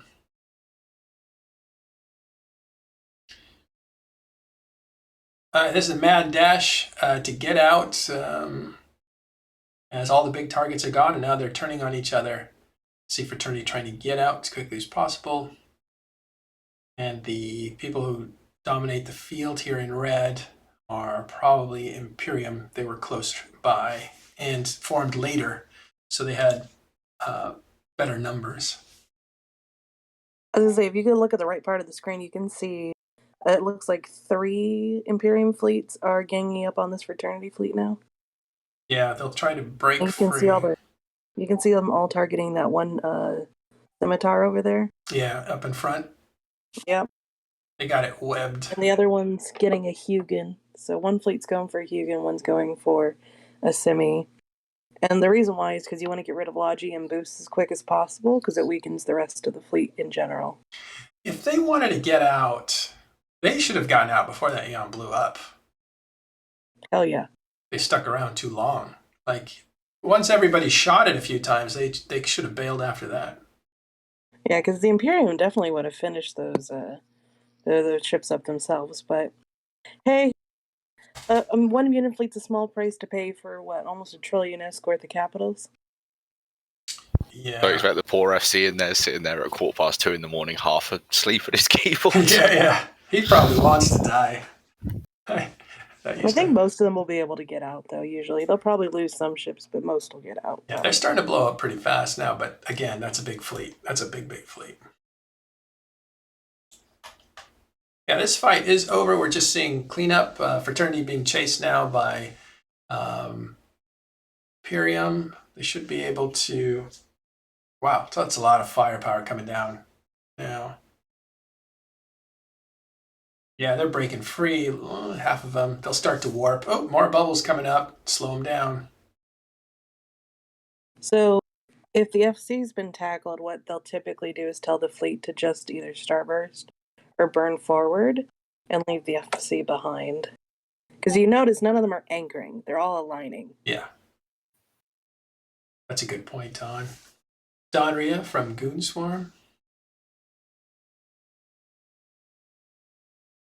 Oof, that's a big bubble. Yeah, fortunately, they need to kill the dictators if they went out, but I'm okay with them getting blown up, so... Yeah. What are they in? Are those Munins? Yes. Yeah, I think that's the Munin 3. I think the Kiki fleet's already... Kiki got out, yeah. Well, that'll be painful. You don't want to lose a Munin fleet. These aren't like T1 or anything.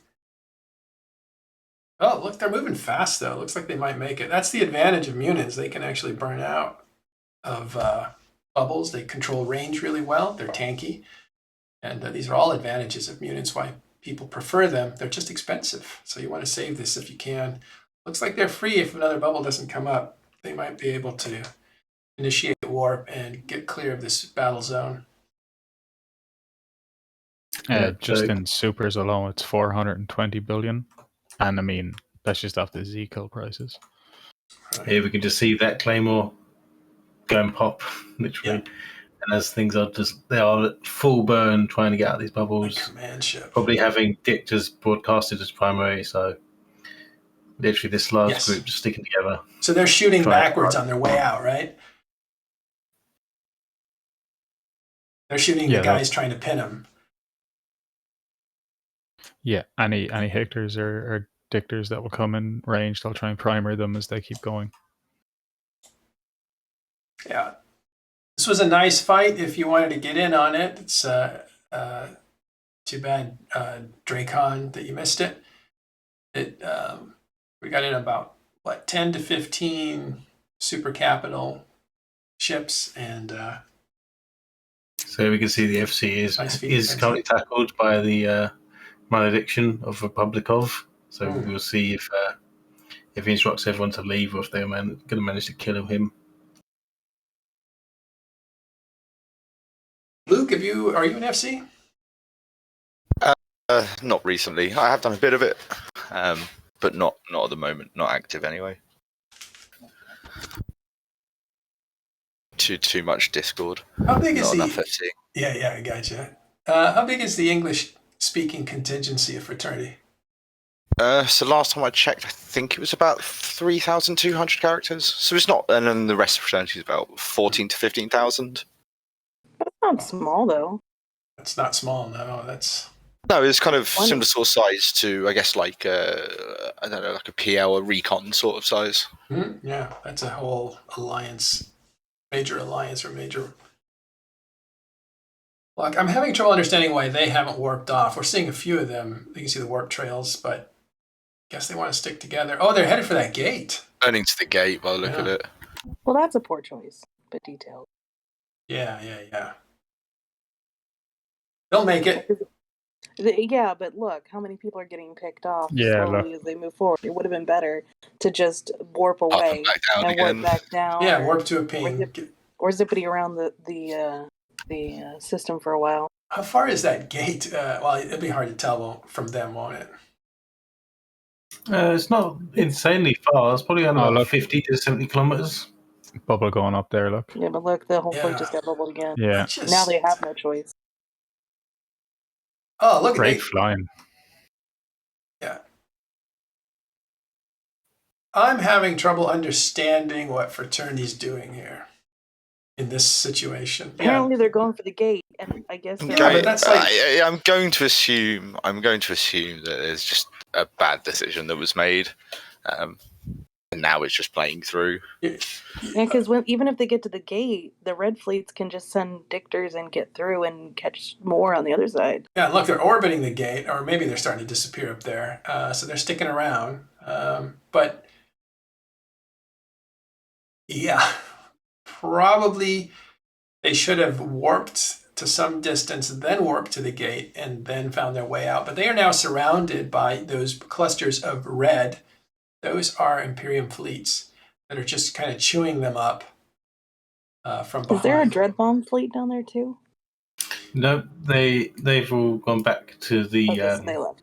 Yeah, they went back the moment Army of Mangoes did, because they were allied. They just pulled back and all went over to the Keep Star. Imperium showing no mercy to Fraternity, which set up this whole event. They're going to destroy them too. There's some grudges there from a few months ago. Over the last year, basically 2020, there was a big war. Fraternity was involved in helping take away Imperium's territory, which Imperium survived and reclaimed most of that territory, and that's where it stands months later. But We're seeing a good chunk of that fleet get out that bubble now. They're still burning. Yeah. Still You can just bad see the feelings. trail. Look at that trail of pods. Yeah. Those Ooh, little, Nelly. those little white specks. I'm not going to lie. I've watched entire Munin fleets at 2 a.m. warp into a Keep Star and just sit in PDS so they can go to bed. I'm not saying that's what's going on here. I think it was a poor decision in this instance. I've seen the same done when it gets to the point and you're like, I just want to die. Just send me home. Yeah. And you just walk to the sun and you start yelling in local of Planet Mahoud's homeland, I'm at sun, come kill me. One of the problems of abundance, or maybe it's actually a benefit of abundance, is that you can afford to lose. How much are these things now? 200, 250, 300? Probably at about 350 fully fitted. All right, 350 million ISK just to throw that away so you can go to sleep. That's not a great sign for the game. That's too much abundance. You got to care about anything over 150 billion. 100 billion. In my opinion. All right, they made it to the gate. Let's see what happens now, because again, the red group, the Imperium, can go through that gate too. Oh, I mean, no doubt they already have interdictors and Hictors on the other side of that gate getting ready to bubble up, I'd say. Is it too dangerous to get on the other side of that gate, Sully? I mean, I'll try it, but you'll probably see me die on the way.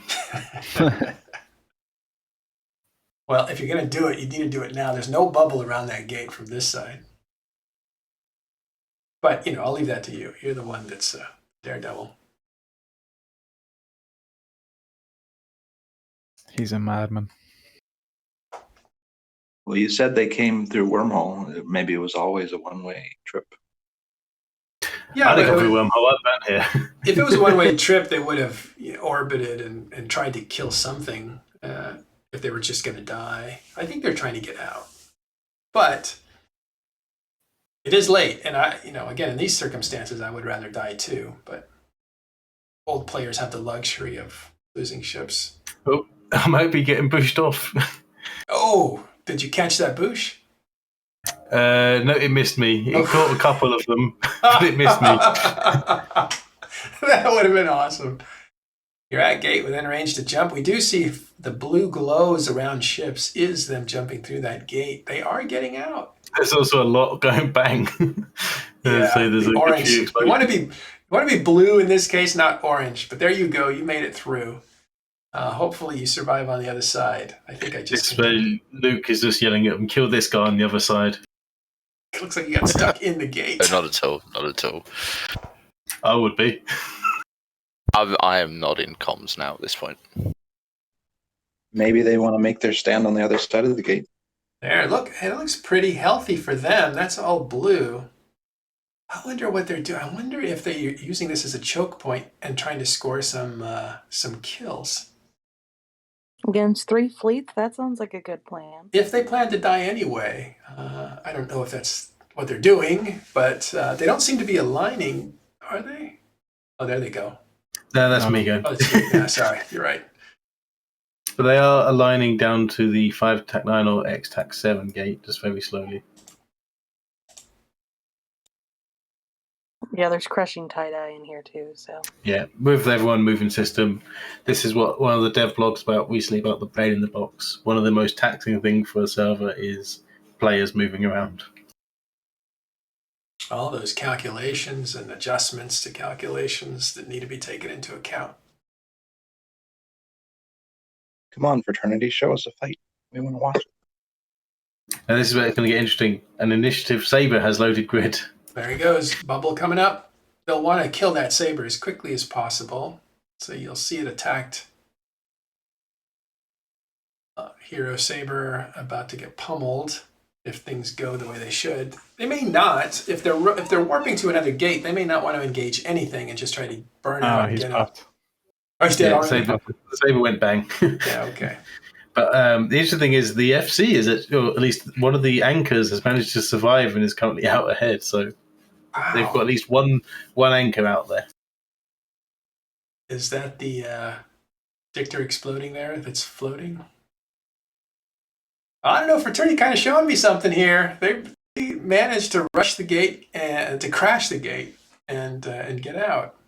Some of them. I think they're about 2/3 the size they were before. They could be waiting for this ship here, the Bustard. Chances are this could have some pretty valuable loot in it from these supers. Oh, do you think they're protecting that?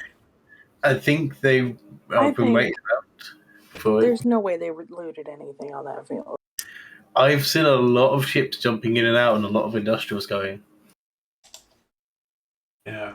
Never underestimate the desire to loot a battlefield. I mean, You're right, what am I talking about? I'm much higher than living. I fleet with Russians, and they are the worst for it because you literally go, "Oh, I'll go back and I'll do that field we was on like 5 minutes ago. I'll go back there, and there's nothing left. They've just stripped it clean." The piranhas, yeah. They, I've seen people drop wounded friends to go loot. You know. Oh, I've done that. Okay. You'll make it back to station, right? All right, good.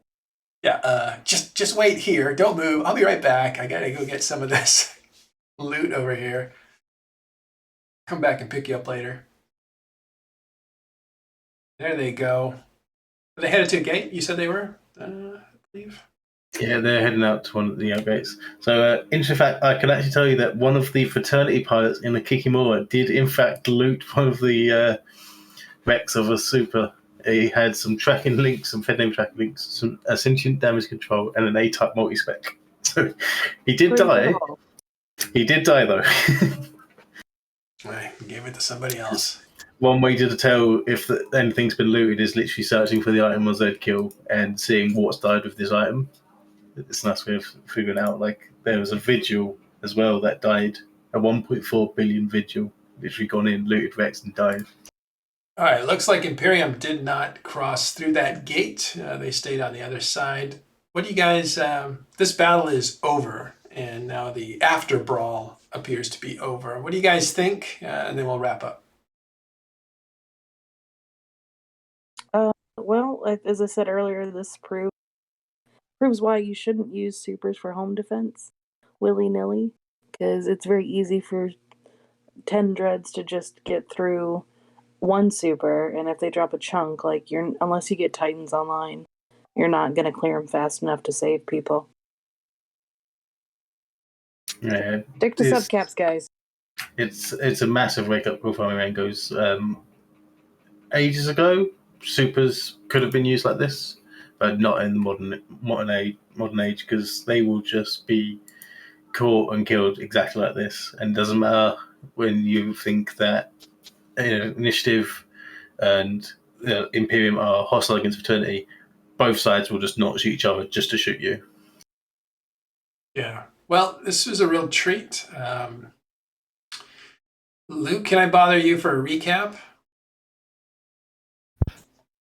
So, as I understand it, this kind of started with a roam. There's a Drake Navy roam taken up by Norris, the main leader of Fraternity.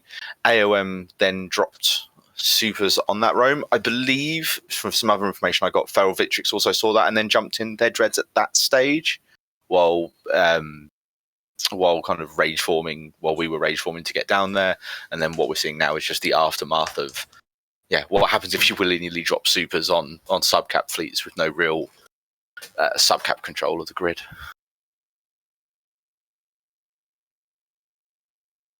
All right. So this, in total, this started about 3.5 to 4 hours ago. And Shen, I don't know if you can hear me. You're from Army of Mango. If you can, let me know. I'd like to hear what happened on your end. Although, again, I think he's a different time zone than the majority of Army of Mango. Abby, any changes on that kill mail? On the No. So we have a total of 10 Nixes and 3 Aeons. 13. So about 420 billion in total just off the Zekiel numbers. And obviously those values are actually going to be much higher. The cost to replace those ships is probably going to be close to double that, I'd imagine. Yeah, and I believe pods aren't loading in at the moment. Exactly, yeah. And each one of these pods would be worth up to 5 billion. And no doubt, it was quite a heavy bloodbath for the subcaps as well.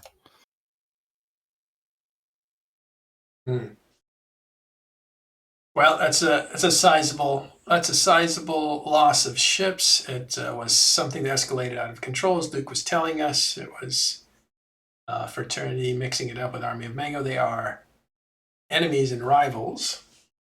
This is in the middle of Army of Mango's territory, so a little bit of a warning shot, I guess, that given the opportunity, people will come and destroy their super capitals. All right, well, you guys have been watching Talking in Stations. I am Matterall with a great gang of help here from Sully and Abby, all from TIS. Vex showed us early shots of the field. Early on, we had Villy setting it up for us when we started. My introduction was muted, of course, so you couldn't hear that. We just started with Villy, and that's how we got going. And Luke has helped out a lot by giving us some Fraternity insight. We also had Don Ria from Goon Swarm show up here at the end and talk about some things as well. I want to thank everybody that helped out for this broadcast, and I want to thank you, the audience, for watching. We appreciate it. Please subscribe to this channel or follow it. I forget which is which. And you can find us on YouTube if you've missed an episode. That is youtube.com/talkinginstations. Join our Discord. That also is discord.gg/talkinginstations. And I'll put it here in the channel. And if you want to support Talking in Stations, go to patreon.com/Matterall. That was set up a long time before TIS, so that's what we use. And finally, subscribe again to this channel. Thank you very much for watching. Appreciate it. We'll see you for regular programming almost every day on this channel. We will see you next time. Thank you.